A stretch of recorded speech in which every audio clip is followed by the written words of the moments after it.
64वां सूत्र बोलिए। इतर इतरत जहाति तद्दोषात। इतरा मतलब एक, भिन्न, इतर दूसरा, इतरत दूसरे को, जहाती छोड़ देता है, तद्दोषात उसके दोष के कारण से। अब ये इतर इतर कौन है आपको पता लग गया होगा। इतर एक, एक दूसरे को छोड़ देता है उसके दोष को देख करके। कौन छोड़ने वाला कौन है? छोड़ने वाला कौन है? दोष कौन देखे? दोष किसने देखे? पुरुष ने। किसमें दोष देखे? प्रकृति में। तो जो छोड़ने वाला है वो कौन सा होगा? पुरुष या प्रकृति? पुरुष। और किसको छोड़ेगा? प्रकृति। तो इतरत, इतर यानी जीवात्मा, इतरत जहाती दूसरे को यानी प्रकृति को छोड़ देता है। कैसे? तद्दोषात उसके दोष को देख करके। ये मूल उपाय है। प्रकृति को वही छोड़ेगा जो प्रकृति में दोष देखेगा, नहीं तो छोड़ ही नहीं सकता है। दोष देखे बिना कभी नहीं छोड़ेगा। ये जो दुख दुख बार बार कहा जाता है, प्रकृति में दुख है, ये दुख है, वो दुख है, क्षणिकता है, ये सब ये दोष ही तो देखे जा रहे हैं उसके। आध्यात्मिक प्रगति किससे होती है? सकारात्मक दृष्टिकोण से या नकारात्मक दृष्टिकोण से? दोनों से। लेकिन आजकल तो एक प्रवाह चल रहा है सकारात्मक, positive thinking, positive thinking, positive thinking बहुत चलता है ना। यानी थोड़ा भी नकारात्मक देखा तो ये मनोरोगी है, मानसिक है, नेगेटिव है, नेगेटिव।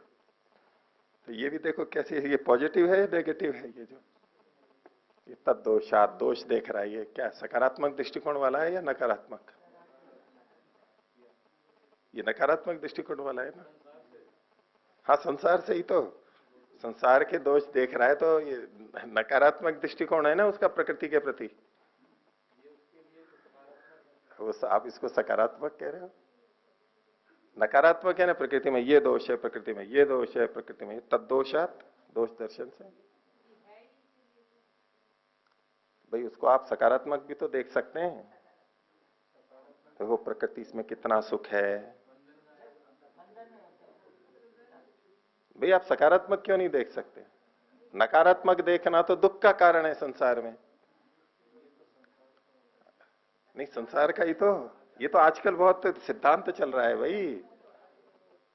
सकारात्मक दृष्टिकोण, नकारात्मक देखोगे तो नहीं। वो गिलास का उदाहरण फट से ले आते हैं। आधा गिलास ठीक है, वो फिल्मों में भी आता रहता है। आधा गिलास पानी, कोई कह सकता है आधा गिलास पानी भरा हुआ है और आधा गिलास खाली है। तो कैसा कहना चाहिए? आधा गिलास भरा हुआ है या आधा गिलास खाली? भरा हुआ कहना चाहिए। देखो ये पॉजिटिव थिंकिंग वाले, सकारात्मक नहीं। सांसारिकता तो होता, सांसारिक तो पॉजिटिव है और आध्यात्मिक देखो। आप नेगेटिव क्यों नहीं स्वीकार कर रहे हो आध्यात्मिक व्यक्तियों को? यही तो दुनिया कहती है। भौतिकवादी यही तो कहते हैं, ये आध्यात्मवादी कैसे हैं? नकारात्मक हैं, इस दुनिया का भी सुख नहीं ले सकते।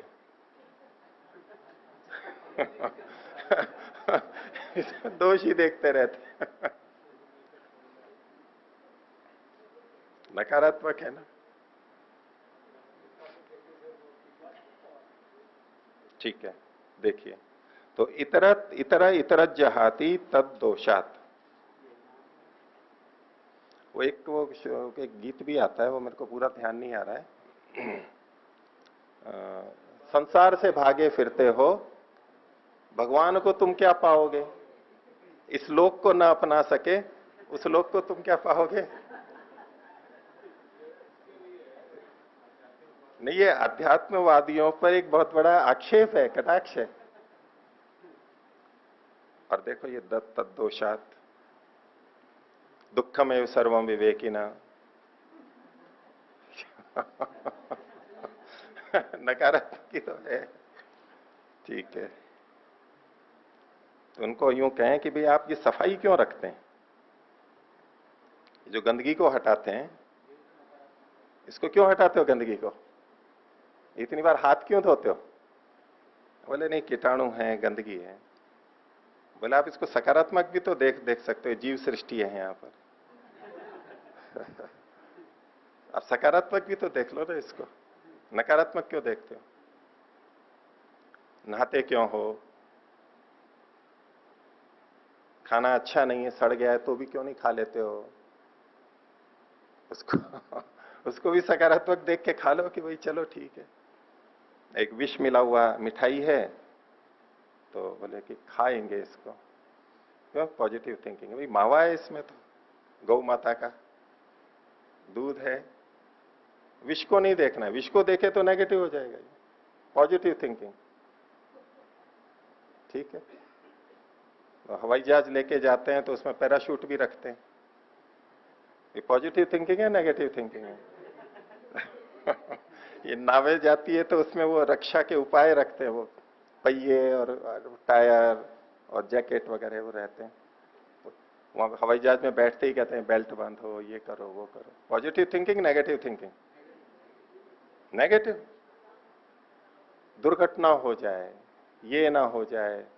अब आजकल नए नए भवनों में पॉजिटिव थिंकिंग वालों में वहां पर फायर के वो लगे हुए रहते हैं सब जगह, वो लगाना जरूरी है। तो पाइप लगे रहते हैं, पूरे पानी का सिस्टम टंकी से जोड़ा हुआ, और पता नहीं कितने सुरक्षा उपाय रहते हैं। अलार्म लगे रहते हैं। अभी देशों में तो कहते हैं हर घर में रहते हैं, बोले वहां यज्ञ नहीं कर सकते हम? धुआं उठते ही तो वो सेंसर वहां घंटी बजा देगा फायर ब्रिगेड पे। देखो कितना नेगेटिव थिंकिंग है। लेकिन ये आग की सोचते हुए भी हमारे हित के लिए सोचा जा रहा है, इसलिए इसको नेगेटिव नहीं कहते, इसको पॉजिटिव ही कहते हैं। ये जो संसार में दुख देखे जा रहे हैं, दुख का कथन होते हुए भी वो आत्मा के हित के लिए है, इसलिए इसको नेगेटिव नहीं कहते। नेगेटिव का ये नहीं कि कहीं दोष देखा और हटा दिया, नकारात्मक न लगा दिया, अ लगा दिया तो वो नेगेटिव हो गया, ऐसे। ये नेगेटिव पॉजिटिव की बात नहीं। हितकर है वो सब पॉजिटिव है, चाहे भाषा में न लगाओ, अ लगाओ, कहीं नेगेटिव पॉजिटिव या जो भी सकारात्मक वाक्य बोलो, उससे कोई फर्क नहीं पड़ता है। हितकर है सकारात्मक, अहितकर है नकारात्मक। चलिए, हमारा तो रास्ता ही नकारात्मक का है। आगे देखिए 65वां सूत्र। तो बोले एक दूसरे को छोड़ देता है तो मुक्ति किसकी होती है? दोनों की होती है या एक की होती है? एक की होती है। कई बार दोनों की भी होती है। दोनों की। एक छोड़ता है तो दूसरा सोचता है कि बहुत अच्छा हुआ, दोनों मुक्त हो जाते हैं। तो देखो वैसी ही कुछ बात यहां पर लिखी। 65वां सूत्र बोलिए। द्वयोः एक तरस्य वा औदासीन्यम अपवर्ग। तो अपवर्ग किसे कहते हैं? देखिए, अपवर्ग की परिभाषा दी कि द्वयोः दोनों के। दोनों कौन है? प्रकृति और पुरुष, ये दोनों। और एक तरस्य अथवा इन दोनों में से किसी एक का भी। औदासीन्यम उदासीन हो जाना, दूसरे से उदासीन हो जाना, उपेक्षा का भाव ले लेना, बस यही अपवर्ग है।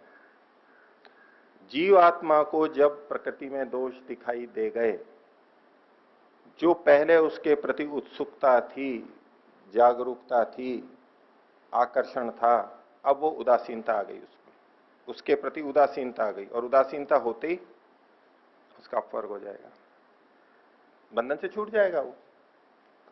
ये बंधन का कारण क्या है? उत्सुकता, उत्साह। और मुक्ति का उपाय क्या है? उदासीनता। वैसे उदासीनता मनोविज्ञान में रोग है, उदासीनता आ गई तो फिर तो ये जीवन नहीं रहेगा। लेकिन योगी तो संसार के विषयों के प्रति उदासीन हो जाता है, ये औदासीन्य। तो ये औदासीन्य किसका? दोनों तरह से का। द्वयोः या तो दोनों का, दोनों की उदासीनता है। एक तरफ प्रकृति भी देख लेती है कि इसको विवेक हो गया, अब यहां मेरी दाल नहीं गलने वाली है, अब मैं यहां क्या करूंगी, हैं? नहीं, वो चेतन चेतन जैसा ऐसा कथन होता है, अभी देखिए आगे और आएगा उदाहरण। लेकिन एक कहने की शैली है, समझाने की शैली है कि भाई प्रकृति ने देख लिया कि इसने, प्रकृति ने जान लिया, जानती नहीं है, जड़ है, लेकिन एक कथन है, उसको पता लग गया कि इसने तो मेरे दोषों को देख लिया है, अब इसकी मेरे में रुचि नहीं रही है, औदासीन्य हो गया, तो वो निवृत्त हो जाएगी। तो दोनों का औदासीन्य, प्रकृति का औदासीन्य, जीव का औदासीन्य, दोष को देख करके औदासीन्य हो गया, तो उसमें से एक का तो अपवर्ग होगा। ये भी इसकी भाष्य का अर्थ, सूत्र का अर्थ है, द्वयो एक तरह से व औदासीन्यम, एक तरह से अपवर्ग। उदासीनता तो दोनों की होगी, दोनों अलग अलग होंगे, लेकिन अपवर्ग किसका होगा, केवल एक का, यानी आत्मा का। अपवर्ग तो आत्मा का होगा। अब प्रकृति मुक्त हो गई है तो उसका तो क्या तो मुक्त होना, क्या बंधन होना, वो तो जड़ है, उस दृष्टि से कुछ भी नहीं है। अथवा तो कहेंगे ठीक है प्रकृति भी मुक्त हो गई। और इसी बात को देखो अलग अलग ढंग से समझा रहे हैं कि कैसे प्रकृति और पुरुष का ही क्यों अपवर्ग होता है, प्रकृति का क्यों नहीं होता है। तो उसके लिए अगले सूत्र में कहा, बोलिए, अन्य सृष्टुपरागे भी न विरज्यते अप्रबुद्ध रज्जु तत्वस्य इव उर्गः। उन्होंने कहा कि अन्य सृष्टुपरागे भी, भाई एक व्यक्ति ने, एक योगी ने ही तो औदासीन्य को पाया है प्रकृति से, बाकी भी तो हैं, उनको तो प्रकृति बड़ी आकर्षक लग रही है, तो प्रकृति क्यों मुक्ति में जाएगी। उसको तो लग रहा है इतने लोग मेरे को चाह रहे हैं, मेरे को भोगना चाह रहे हैं, इतने सारे लोग मेरे प्रति आकर्षित हैं, तो ठीक है चलो मेरा तो काम चलेगा, मैं तो इनको भोग देती रहूंगी। तो ठीक है, कोई मुक्त हो गया तो हो गया, लेकिन बाकी तो हैं। तो ऐसा ही भाव योग दर्शन के अंदर भी आता है।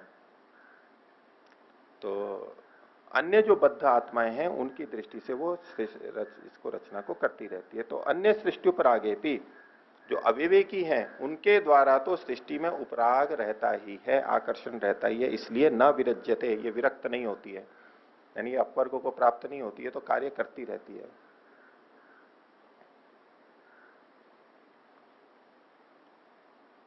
योग दर्शन में एक आता है, कृतार्थम प्रति नष्टम अपि अनष्टम तदन्य साधारणत्वात्। कृतार्थ के प्रति नष्ट हुई भी, कृतार्थ मतलब जिसने विवेक प्राप्त कर लिया, उसके प्रति ये प्रकृति नष्ट भी हो जाती है, उसको मुक्त कर देती है, लेकिन कृतार्थ नष्टम अपि अनष्टम, फिर भी वो नष्ट नहीं होती है, कारण में विलीन नहीं होती है, चलती रहती है। क्यों? तदन्य साधारणत्वात्, अन्य मनुष्यों के साधारण होने से, अविवेकी होने से। तो यहां भी वही अन्य शब्द है, अन्य सृष्टि उपरागे भी न विरज्यते अप्रबुद्ध रज्जु तत्वस्य इव उर्गः। उर्ग कहते हैं सर्प को। तो कोई ऐसा अप्रबुद्ध व्यक्ति है, अज्ञानी व्यक्ति है, जो सांप को ही रस्सी मान करके बैठा है। तो जिसको पता लग गया है कि ये रस्सी नहीं है, सांप है, वो तो छोड़ देगा, लेकिन जिसको नहीं पता लगा है वो तो पकड़े रहेगा। तो ऐसे ही जो अविवेकी हैं वो तो इस प्रकृति को पकड़े रहेंगे, उनके लिए प्रकृति भोग देती रहेगी। और आगे बताते हैं कि क्यों औरों के लिए प्रकृति उनको क्यों नहीं छोड़ देती है। और 67वां सूत्र बोलिए, कर्म निमित्त योगाच। कर्म के निमित्त योग से भी, कर्म भी बना हुआ रहता है उनका। अविवेकी के लिए चूंकि उसका कर्म भी बना हुआ है, इसलिए प्रकृति उसका भोग देती रहेगी, उसको शरीर देती रहेगी। हाँ, विवेकी हो गया है तो भले ही कर्म बचे हैं, उसको भोग नहीं देगी, उसको शरीर नहीं देगी, लेकिन अविवेकी जो अन्य व्यक्ति है, उसके चूंकि कर्म बचे हुए हैं, इसलिए उसको ये देती रहेगी। अब आगे इन्होंने एक बात रखी कि भी प्रकृति के लिए तो सब आत्माएं समान है, प्रकृति के लिए तो सब आत्माएं समान है, या भिन्नता है, वो पक्षपात करेगी। उसको क्या लेना देना कि कौन आत्मा कैसी है, क्या है, उसके लिए तो सब समान है। तो उसके लिए क्यों किसी को बंधन देती है, क्यों किसी को नहीं देती है, उसको और अलग ढंग से बात को रखा जा रहा है। सूत्र बोलेंगे, नैरपेक्षेपि प्रकृत्युपकारे अविवेको निमित्तम। निरपेक्षता होने पर भी, प्रकृति की निरपेक्षता है सब आत्माओं के प्रति, ठीक है, उनको दुख होता है, सुख होता है, बंधन होता है, उससे प्रकृति को कोई फर्क नहीं पड़ता। तो प्रकृति का जो उपकार है, प्रकृति के द्वारा आत्मा का जो उपकार किया जाता है निरपेक्ष होते हुए भी, उसमें अविवेको निमित्तम, अविवेक कारण होता है। जीव का जो अविवेक है वो इसमें कारण बनता है। कर्म भी है कारण, लेकिन अविवेक मूल कारण है, जैसे कि इन्होंने पहले अध्याय में भी चर्चा की थी। अविवेक जब तक है तब तक कर्म के अनुसार प्रकृति हमें ये सब की सब चीजें देती रहेगी। और देखिए प्रकृति कैसे हमारे को छोड़ देती है और कब तक हमें पकड़ करके रखती है, उसको समझने के लिए ये बंध से मुक्ति की बात चल रही है सारी, लेकिन लौकिक उदाहरण दिए जा रहे हैं। तो 69वां सूत्र बोलिए, नर्तकीवत प्रवृत्तस्यापि निवृत्ति ही चारितार्थ्यत्वात्। बोले ये प्रकृति जो है ये नर्तकी के समान है। नर्तकी जो मंच पे आती है, नृत्य दिखाती है, दर्शक बैठे हैं सामने, तो नर्तकी के समान प्रवृत्तस्यापि, प्रवृत्त होती हुई भी ये प्रकृति जीवों के लिए प्रवृत्त हुई थी फलों को देने के लिए। जैसे नर्तकी प्रवृत्त होती है अपना नृत्य दिखाने के लिए, प्रदर्शन के लिए मंच पे आती है, तो खुद ही प्रवृत्त हुई थी, प्रकृति भी प्रवृत्त हुई थी, लेकिन जो प्रवृत्त हुई थी वही फिर निवृत्त कैसे हो गई? तो प्रवृत्तस्यापि निवृत्ति, प्रवृत्त हुए की भी निवृत्ति हो जाती है। कैसे? चारितार्थ्यत्वात्। जब नर्तकी को ये पता लगता है कि भाई मैंने अपना नृत्य दिखा दिया, मैंने अपनी कलाकारी दिखा दी जो दिखानी थी, उसके बाद नर्तकी अब मंच पे नहीं रहेगी, अब निवृत्त हो जाएगी।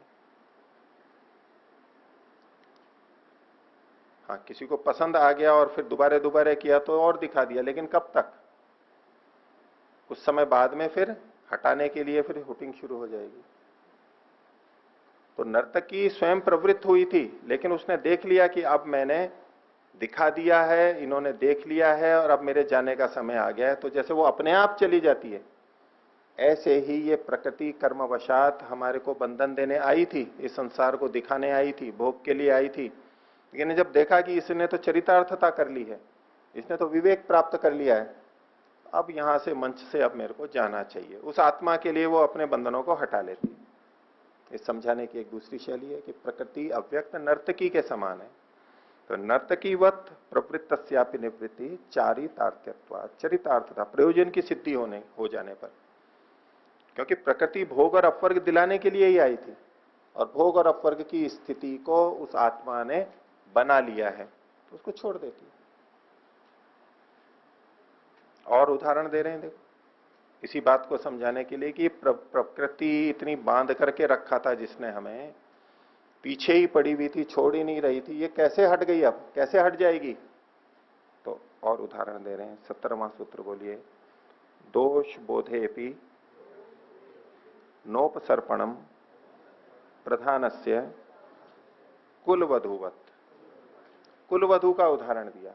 कुलवधू का मतलब है एक कुलीन परिवार की, संभ्रांत परिवार की कोई वधू है, महिला है, उसका बहुत सम्मान है, बहुत सम्मान की दृष्टि से देखते हैं, व्यवहार अच्छा करते हैं, सब कुछ अच्छा है, प्रतिष्ठा है उसकी। लेकिन दोष बोधे भी, जब दोष का बोध हो गया किसी को कि ये जो कुलवधू की जगह पे बैठी है इसमें तो ये दोष है, कोई भयंकर दोष आ गया, पता लग गया, तो कुलवधू क्या करेगी? ऐसी मतलब जिसमें लज्जा है वैसी, और कुलवधू वही है, ये प्रसंग है, उसमें लज्जा है। पुरुष का भी उदाहरण ले लीजिए, पुरुष बहुत प्रतिष्ठित है और उसका कोई भयंकर दोष सबके सामने आ गया, तो क्या करेगा? क्या करता है? वहां से पलायन कर जाएगा वो, अब यहां नहीं है, अब यह दाल नहीं गलेगी। कई तो आत्महत्या कर लेते हैं, कई भाग जाते हैं, कई वेश बदल लेते हैं,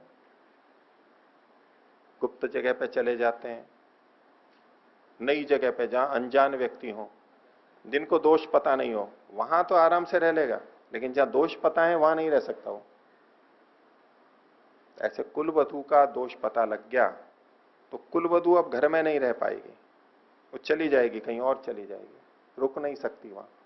तो ऐसे ही प्रधान से प्रधान की, यानी ये जो प्रकृति है, मूल प्रकृति, इसके जब दोष देख लिए आत्मा ने कि जिसको मैं सुखदायक समझ रहा था, इतना सुखी मान करके इसको मैं अपना रहा था, इसके लिए इतना प्रयत्न कर रहा था, उसमें इतने दुख हैं, ये तो बंधन है मेरे लिए।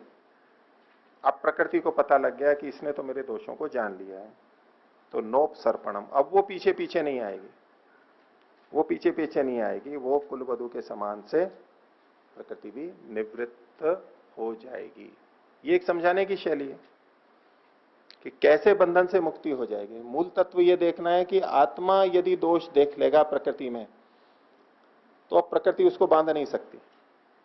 प्रकृति तभी तक बांधेगी जब उसे लगेगा कि ये मेरे में रस ले रहा है, इसको मैं हितकारी नहीं लग रही हूं, तभी तक वो बांध के रखेगी। दोष दिखते ही तो चले जाएगा वो। सभी के साथ में होता है। कोई व्यक्ति देसी घी बेचने आया, शहद बेचने आया, बोले बहुत शुद्ध है, ये है वो है, जैसे ही पता लग गया है कि ये तो नकली है, एकदम रवाना हो जाएगा।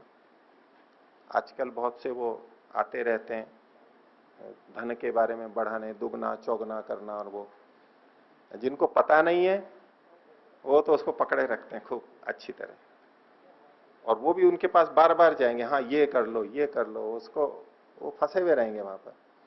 और जहां उसको पता, उसको ये जो पैसे वाले जो दुगना चौगना करते हैं, कि सामने वाले को पता लग गया है कि ये तो सब फंसाने की बातें हैं, वो अगली बार नहीं आएगा वहां पर, चला जाएगा। यहाँ नहीं, वो अज्ञानी के यहीं जाएगा, जो ठीक तरह उसको पोल नहीं जानता है वहीं पर ही जाएगा।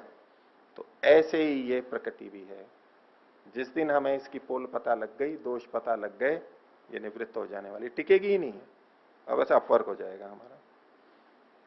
तो बंधन का कारण वो प्रकृति नहीं है, वो बंधन का कारण हमारा अपना अविवेक है कि हम उसको हितकारिणी मान रहे हैं, उसमें सुख देख रहे हैं।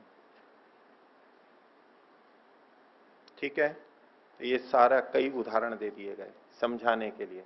उष्ट के समान, भृत्य के समान, नर्तकी के समान, कुलवधू के समान, क्षीर के समान, सूद के पाचक के समान है, कृषक के समान, तो सृष्टि की रचना है।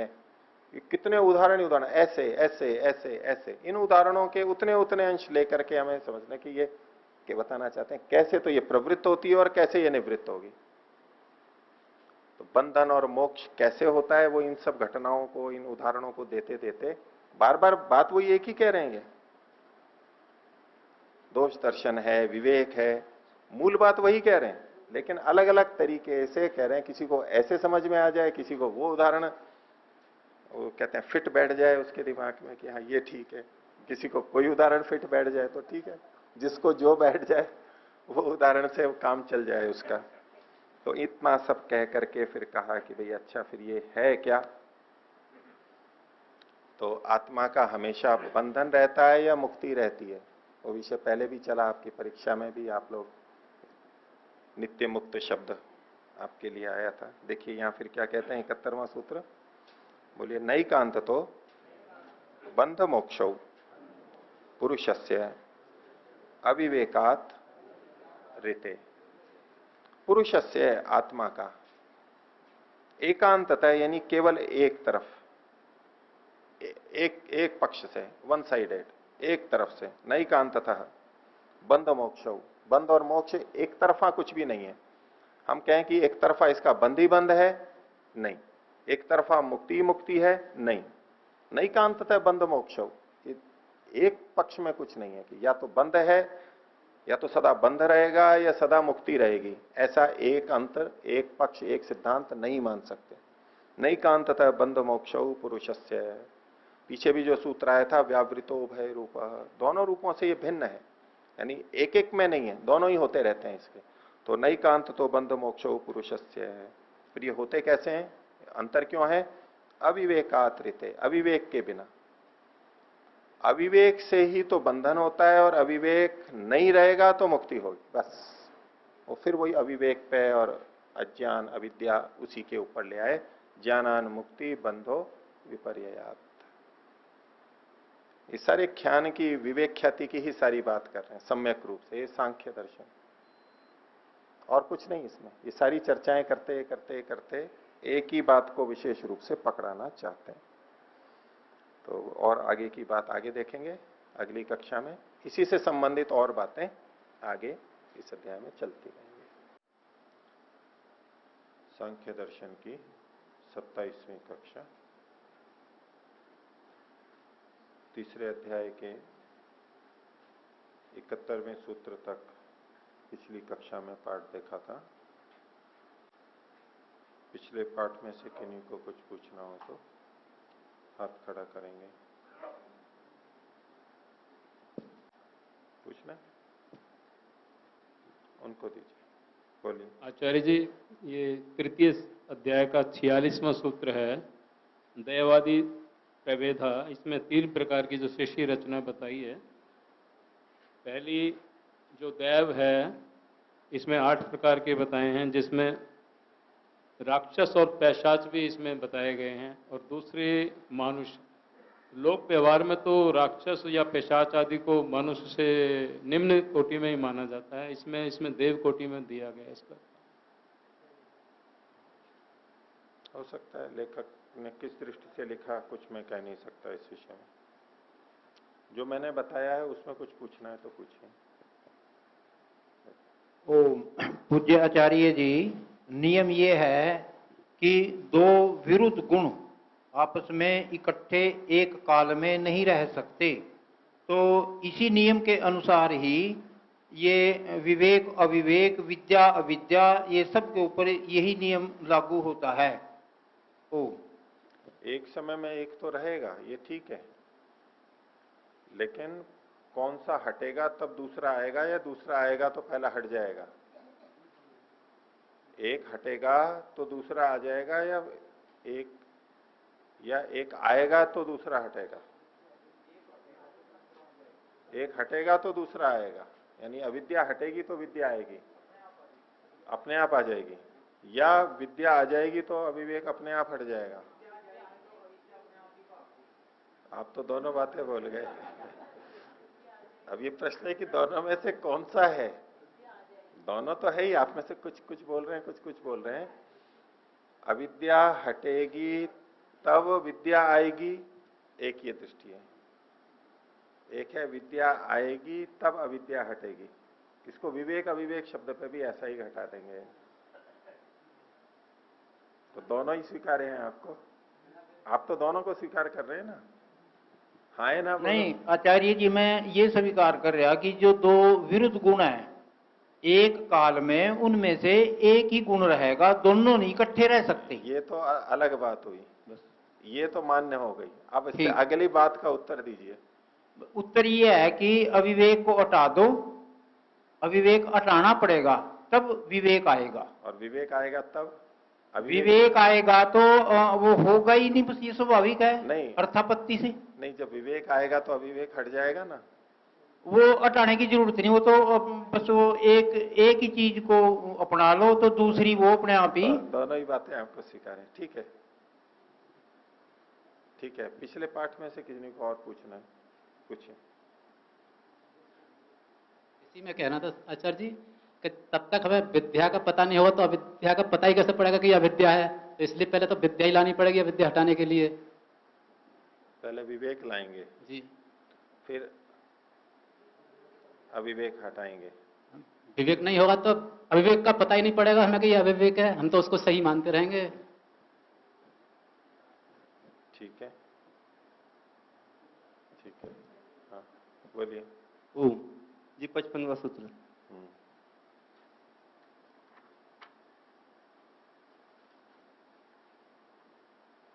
अपना अपना एक परीक्षण कीजिए कि आप इन 2 धाराओं में से कौन सी धारा की प्रमुखता से चल रहे हैं। कि विवेक मिल जाए उससे अविवेक हट जाएगा, उस शैली में आप चल रहे हैं अपने को? कि आप कहां प्रयास हो रहा है आपका कि विवेक आ जाए, विवेक आ जाए? अविवेक तो हट जाएगा। एक है कि नहीं इस अविवेक को हटाना है मुझे, मेरे इस अविवेक को हटाना है, अविवेक तो आ जाएगा। किस शैली से चल रहे हैं, सब अलग अलग दृष्टि रहती है। बोलिए जी 55वां सूत्र। 55वां सूत्र। हाँ, तो सूत्र का अर्थ आपको जानना है,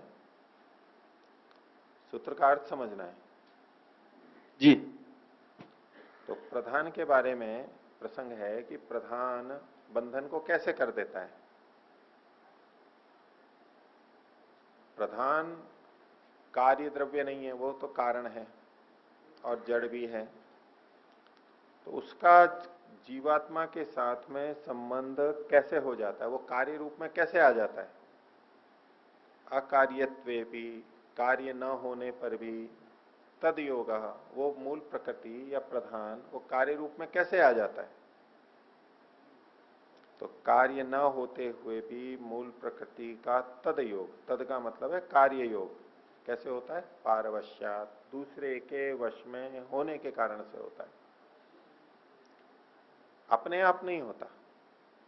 मूल प्रकृति जो कार्य रूप में परिणत होती है वो स्वयं नहीं हो पाती, उसकी परवशता है, दूसरे के अधीन है।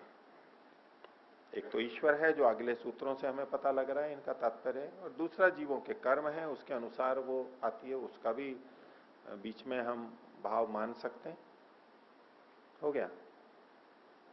जो इसमें प्रश्न उठ रहा था, जो आपने कल बोला था कि मूल कार्य में अकार्य तो न होने पर भी मूल कार्य, मूल कारण में, मूल कारण होना चाहिए, ये पूछना चाह रहा था जी मैं। हाँ, मूल कारण में अकार्यत्व भी मतलब कार्य न होने पर भी, मूल प्रकृति जो है उसके कार्य न होने पर भी वो कार्य कैसे बन जाती है, कार्य रूप में कैसे आ जाती है।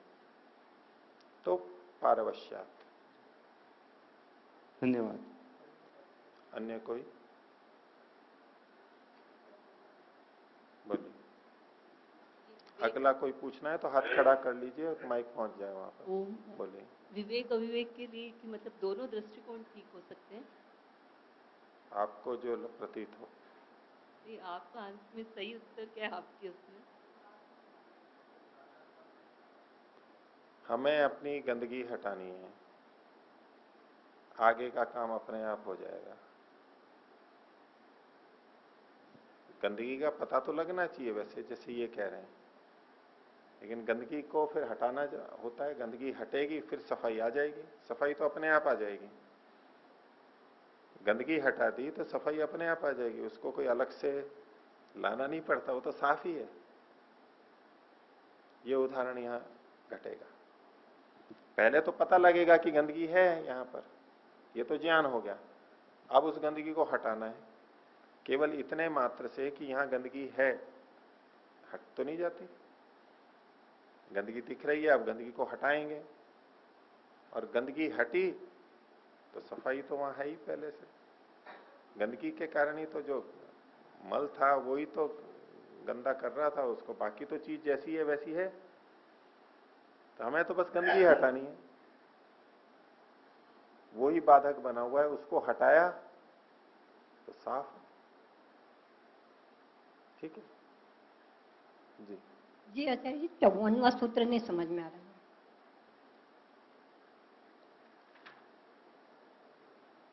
इसमें क्या समझ में नहीं आया। न कारण लयात कृत्य कृत्यता मग्नवत उत्थानात।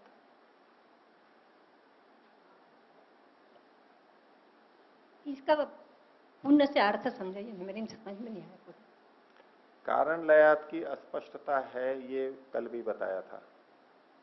इसमें अलग अलग दृष्टिकोण से अलग अलग व्याख्याएं की जाती हैं, इसलिए इस विषय में अस्पष्टता है तो वो तो स्पष्टता होगी नहीं। एक कारण लय का मतलब क्या लें।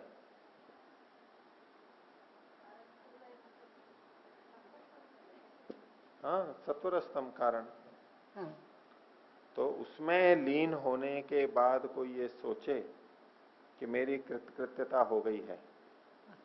अब मैं आपको समझ में आए ऐसा एक भाग बोल देता हूं, पूरा सब तो संदेह है उसमें ये या वो, कि ध्यान उपासना में जब प्रकृति का प्रलय कर देते हैं, हाँ। ठीक है, कुछ भी नहीं है, ये कार्य जगत का प्रलय कर देते हैं प्रकृति सत्वरस्ता में, तो उस समय कैसा लगता है?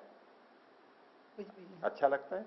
हाँ अच्छा लगता है ना। नाम रूप चले गए, जो इस स्थिति बनाते हैं तो उसमें बहुत अच्छा लगता है, नहीं सुखद स्थिति लगती है, शांति लगती है, आह्लाद होता है, अच्छी अनुभूति होती है, अच्छा लगता है यूं कहें तो कोई सोचे कि बस यही कृतकृत्यता हो गई है, यही मुक्ति का प्राप्ति हो गई है मेरे को,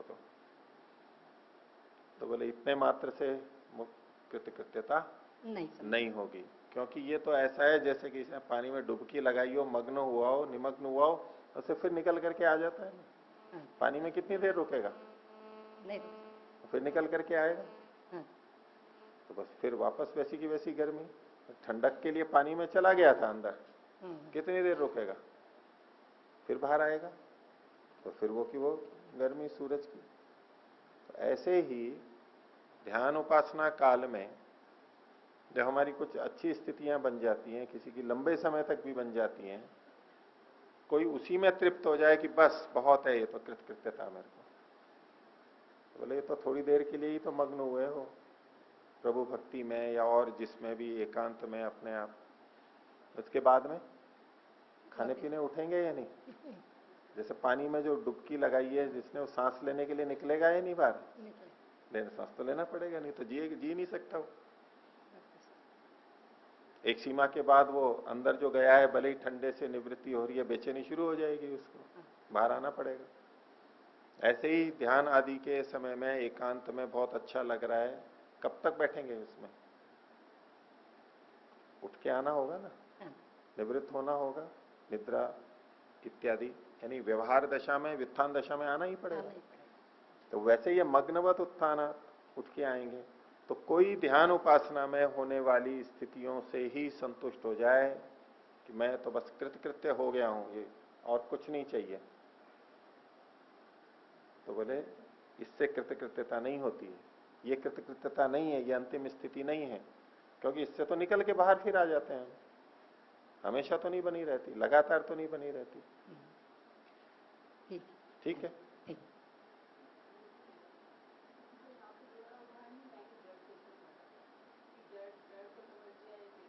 मैंने उनको समझाने के लिए उत्तर दिया है, उनको समझ में आ गया, आपका तो प्रश्न ही नहीं था ये।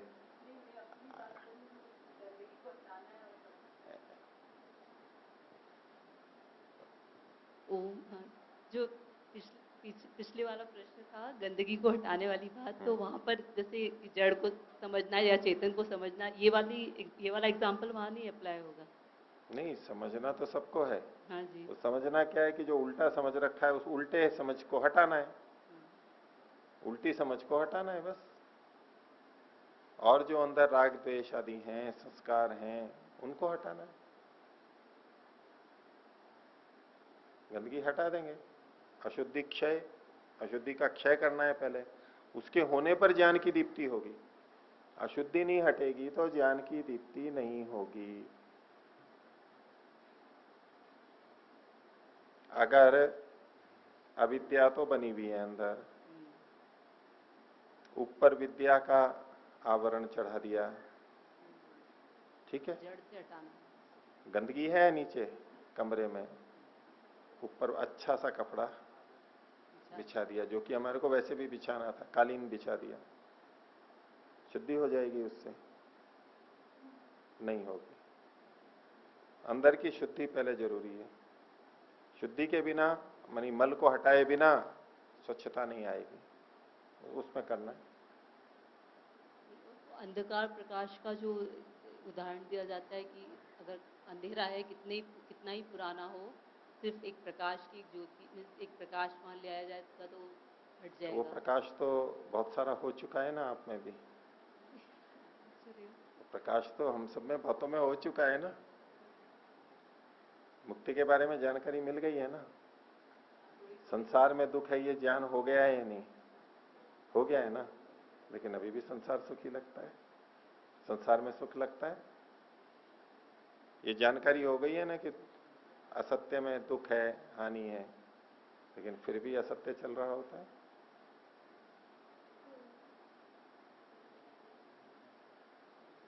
ठीक है, एक अंश में वो ठीक है कि विद्या के आने पर, सच्ची विद्या अनुभवात्मक आ गई तो अविद्या हट जाएगी,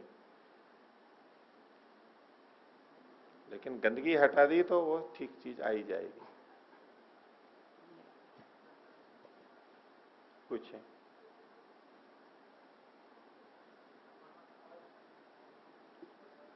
वो आचार्य 54वें सूत्र में जो ये कारण दिया, यदि इसका प्रकृति अर्थ लें तो क्या इसमें दोष आएगा? ये कुछ नहीं, ले लीजिए ना। मैं तो इनको समझाने के लिए बोल रहा था, इनको और समझ में, इनको जो समझ में आ सकता था वो मैंने बोल दिया इनको। दूसरे जो अर्थ है उनका निषेध थोड़ा ना कर रहे हैं, और ले लीजिए वो अर्थ। वो सारी व्याख्याएं देखनी होगी कि प्रकृति में लय का मतलब क्या है, यहां पर किसको लय कर रहे हैं प्रकृति में। ये स्थूल शरीर प्रकृति में लीन हो रहा है, मन प्रकृति में लीन हो रहा है।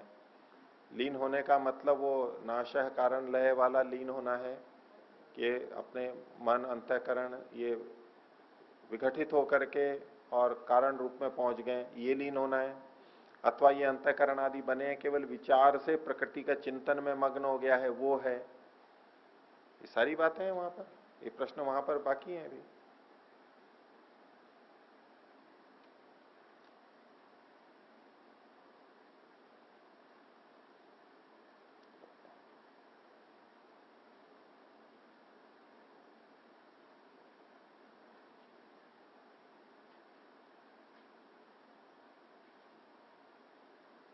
ठीक है,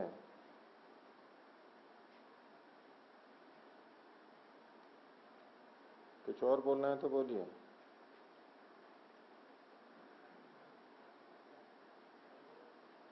नहीं, ठीक है, आगे चलते हैं।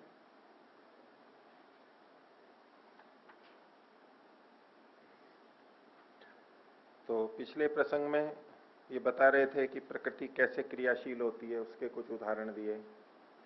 प्रकृति कैसे दूर हो जाती है, बंधन को छोड़ देती है, उसके उदाहरण दिए। उसी प्रसंग में प्रकृति और पुरुष का जो बंधन होता रहता है, ये सब कैसे कैसे होता रहता है, उनको ही समझाने के लिए आगे कुछ और प्रयास कर रहे हैं। 72वां सूत्र बोलेंगे, प्रकृते है आंजस्यात् ससंगत्वात् पशुवत। प्रकृति के आंजस्यात्, आंजस्यात् मतलब कहते हैं सहजता से, स्वभाव से, अनायासी, बिना प्रयास के। तो प्रकृति के बिना प्रयास के मानी स्वभावतः ही, और ससंगत्वात्, और उसका संग होने से, प्रकृति के साथ आत्मा का संग होता है, मिलता है वो, तो आत्मा का पशुवत, पशु के समान बंधन हो जाता है। प्रकृति से आत्मा का बंधन होता है पशु के समान। अब कोई पशु जंगल में घूम रहा हो, खा रहा है, पी रहा है अपने, तो उसको तो वहां कौन बांधेगा। लेकिन यदि किसी गांव में घर के वहां वो आ जाए और वहां का चारा वारा खाने लगे, चलो यहाँ स्वादिष्ट चीज मिल रही है, ये खाऊं, आराम है यहाँ पर, तो घर वाला उसके रस्सी बांध लेगा ना, बांध लेगा। ऐसे ही तो आत्मा उस पशु से, पशु के समान बद्ध हो जाता है, और वो प्रकृति तो साथ में है ही। अब प्रकृति साथ में है और आत्मा अविवेक के कारण से उस तरफ आकर्षित होता है, तो प्रकृति बड़ी सहजता से, अनायासी और पास में होने से बांध लेती है, आत्मा का बंधन हो जाता है पशु के समान। तो हम पशु के समान ही तो बंधे हुए हैं, प्रकृति से पशु के समान बंधे हुए हैं। आगे देखिए, ये प्रकृति किन रूपों से हमें बांधती है, उसके लिए कुछ उदाहरण दिया और कुछ संख्या बता रहे हैं। 73वां सूत्र बोलिए, रूपई ही सप्तभि आत्मानम बध्नाति प्रधानम कोशकारवत विमोचयति एकेन रूपेण। प्रधानम, प्रधान यानी ये मूल प्रकृति, सप्तभी रूपई ही, 7 रूपों के द्वारा, अपने 7 स्वरूपों के द्वारा आत्मानम आत्मा को बदनाती बांध लेती है। प्रकृति के 7 रूप हैं जिनसे वो आत्मा को बांध लेती है। तो 7 से तो बांधती है। कोशकारवत, रेशम के कीड़े के समान वो एक कोश बनाता है ना, उसका घेरा कोश जो होता है, कोआ बोलते हैं क्या, और उस कोश को करने वाला कोशकार कहलाता है। रेशम का कीड़ा कोश के समान, कोशकार के समान, विमोचयति छोड़ देता है, एकेन रूपेण एक रूप के, अपने एक रूप में आ जाता है तो छोड़ देता है आत्मा को, बंधन को, और 7 रूप में रहता है तो बांधे हुए रखता है। 7 रूपों से बांधता है और एक रूप से छोड़ देता है, प्रकृति छोड़ देती है। तो 7 रूप कौन से हैं? तो सूत्रकार ने तो केवल संख्या दी है, तो अलग अलग ऊहा की जाती है। तो प्रकृति के रूपों को हमने पीछे देखा, मूल प्रकृति से क्या क्या चीजें बनती हैं ये हमने सांख्य के अनुसार जाना। तो जो कार्य द्रव्य हैं मूल प्रकृति से जो बने हैं वो प्रकृति के ही तो रूप हैं, प्रकृति के ही तो अलग अलग रूप हैं। जैसे एक दूध हो और दूध से हम 5, 7, 10 तरह की मिठाइयां बना दें, तो हम ये कहेंगे नहीं दूध के ही तो विभिन्न रूप हैं। दीपावली आदि पे चीनी के मिठाई के वो अलग अलग खिलौने बन जाते हैं, है तो एक ही वो मिठाई पूरा चीनी, उसी के अलग अलग रूप हो जाते हैं। तो प्रकृति के कौन से रूप हैं? 7। तो मूल प्रकृति को तो एक तरफ रख दीजिए, वो तो खुद ही है, उसका रूप वो नहीं कहलाएगा। मूल प्रकृति से एक चीज बनी सबसे पहले, मैं तत्व अहंकार, ये एक रूप हो गया। दूसरा अहंकार, ठीक है। अब अहंकार से 11 इंद्रियां बनी है, 11 इंद्रियों को तो ले नहीं सकते, नहीं तो 7 संख्या कहां से बनेगी? 11 इंद्रियों को छोड़ दिया। और अहंकार से दूसरी तरफ क्या बनी है? 5 तन्मात्राएं, उनको ले लिया, तो 5 और 2 7 हो गए। अब उन तन्मात्राओं से जो 5 महाभूत लिए बनते हैं उनको भी नहीं ले सकते, उनको लेते ही तो 7 संख्या फिर गड़बड़ा जाएगी। इन 7 को लेंगे केवल, बुद्धि यानी मैं तत्व, अहंकार और 5 तन्मात्राएं, ये 7 को लिया। अब इसमें ये प्रश्न आ सकता है कि भाई ये जो 11 इंद्रियां थी वो भी तो प्रकृति के ही रूप थे, और 5 महाभूत हैं ये भी तो प्रकृति के ही रूप हैं, इनको भी ले लेते साथ में। ये 7 को ही क्यों गिना इन्होंने? ले सकते थे, प्रकृति के रूप ही तो ले रहे हैं। भाई मूल प्रकृति से क्या क्या बना है, ये 7 ही क्यों लिखे? तो इसमें ये जो 11 इंद्रियां हैं ये केवल कार्य रूप है, कारण रूप नहीं है। ये 11 इंद्रियों से कोई और चीज बनते हुए बताई क्या यहां पर शास्त्र में? नहीं बताई। 5 महाभूत हैं वो भी कार्य रूप हैं, उन 5 महाभूतों से कुछ और चीज बनते हुए सीधे उस प्रक्रिया के अंदर जो 25 तत्व हैं उसमें नहीं बताई ना। उससे शरीर बनता है वो एक अलग बात है, लेकिन तत्व तो नहीं बनता है और कुछ। 5 महाभूत, तो 5 महाभूत और 11 इंद्रियां ये अंतिम तत्व हैं, ये कार्य रूप है, कारण रूप नहीं है, तो इसलिए इनको नहीं लिया। और मूल प्रकृति केवल कारण रूप है, वो कार्य नहीं है, उसको भी छोड़ दिया। अब ये जो बीच के हैं बुद्धि, अहंकार और 5 तन्मात्राएं, ये पीछे वालों का तो कार्य है, लेकिन आगे वालों के ये कारण भी है। ये जो 7 कारण थे उनको यहां पर लिखा कि रूपई सप्तभेर आत्मानम बध्नाति प्रधानम। मूल प्रकृति अपने इन 7 रूपों के द्वारा आत्मा को बांध लेती है और हम इनसे बंधे रहते हैं। रेशम के कीड़े के समान, जैसे रेशम का कीड़ा वो रेशा बनाता जाता है और बनाता जाता है और वो पूरा घेरा बन जाता है, पूरा खोल बन जाता है और उसमें वो बंधा हुआ रहता है उन रेशों से। बहुत सारे रेशे होते हैं और फिर वो उसको उससे बाहर भी निकल जाता है। रेशम का कीड़ा उससे कोश से बाहर भी निकलता है ना, बाहर भी निकल जाता है, उसको काट करके एक तरफ से काट के बाहर निकल जाता है, बड़ा हो जाता है तब बाहर निकल जाता है काट के, न एक रास्ता बनाता है, बस काट के निकल जाता है। वो बाकी सारा बंधा हुआ हो तो बंधा हुआ वो निकल जाएगा। तो एक रूप से वो विमोचयति छोड़ देती है। एक रूप है यानी मूल प्रकृति। जब जीवात्मा विवेक को प्राप्त कर लेता है और उसकी दृष्टि में अब ये केवल बस मूल प्रकृति सत्वर स्तंभ है, तो जिस समय प्रकृति सत्वर स्तंभ अवस्था में रहती है वो स्थिति आत्मा को बांधने वाली नहीं होती है। प्रकृति का जो अपना रूप है मूल प्रकृति, वो आत्मा को नहीं बांधती है। वो जब कार्य रूप में बदलती है, 7 रूप होते हैं, उससे आत्मा का बंधन होता है। तो इसलिए कहा रूप ही सप्तभिरात्मानम बध्नाति प्रधानम कोशकारवत और विमोचयति एकेन रूपेण। उसका जो मूल प्रकृति, जब वो ये जो प्रकृति का कार्य रूप बदल करके मूल प्रकृति में चले जाएगा तो उसी समय बंधन समाप्त हो जाता है।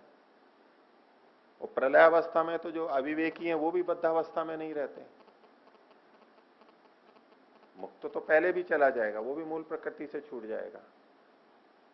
तो मूल प्रकृति अवस्था में वो बांधती नहीं है, कार्य रूप में वो बांधती है। कार्य रूप में होती है तब बांधती है। हो गया इतना? आगे देखिए, इसमें ये 7 रूपों के बारे में और व्याख्याएं भी होती हैं।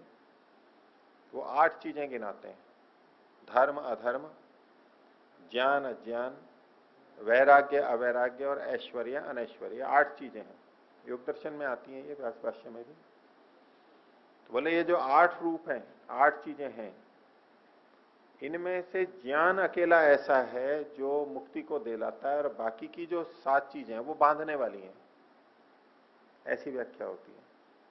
इसमें प्रश्न उठेगा कि ये जो वैराग्य है ये कैसे बांधने वाला है? वैराग्य, चलो धर्म अधर्म के लिए मान लिया कि भाई धर्म मतलब सकाम पुण्य कर्म, अधर्म तो अशुभ होते ही हैं, बांधेंगे। ऐश्वर्य अनैश्वर्य भी बांधने वाले होंगी संसार की वस्तुएं। अवैराग्य भी बांधने वाला होगा, अज्ञान भी बांधने वाला होगा। ज्ञान तो मुक्ति देता ही है, ठीक है, लेकिन ये वैराग्य कैसे बंधन को करने वाला है? एक 7 संख्या ऐसे ढंग से करेंगे तो ये जो प्रकृति से 7 चीजें बनी हैं, ये व्याख्या ज्यादा संगत है। इनसे वो अपनी प्रकृति रूप है वो, और उससे वो हमारे को बंधन का कारण बनती है। और जो वैराग्य है वो तो विवेक का ही परिणाम है, ज्ञान की ही पराकाष्ठा वैराग्य है। ज्ञान से ही पराकाष्ठा वैराग्यम। तो ज्ञान यदि मुक्ति को दे रहा है, वो वैराग्य को भी दे रहा है, तो वैराग्य बंधन का कारण कैसे बन सकता है?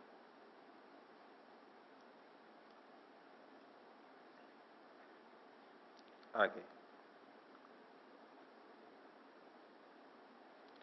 अब कोई कहने लगे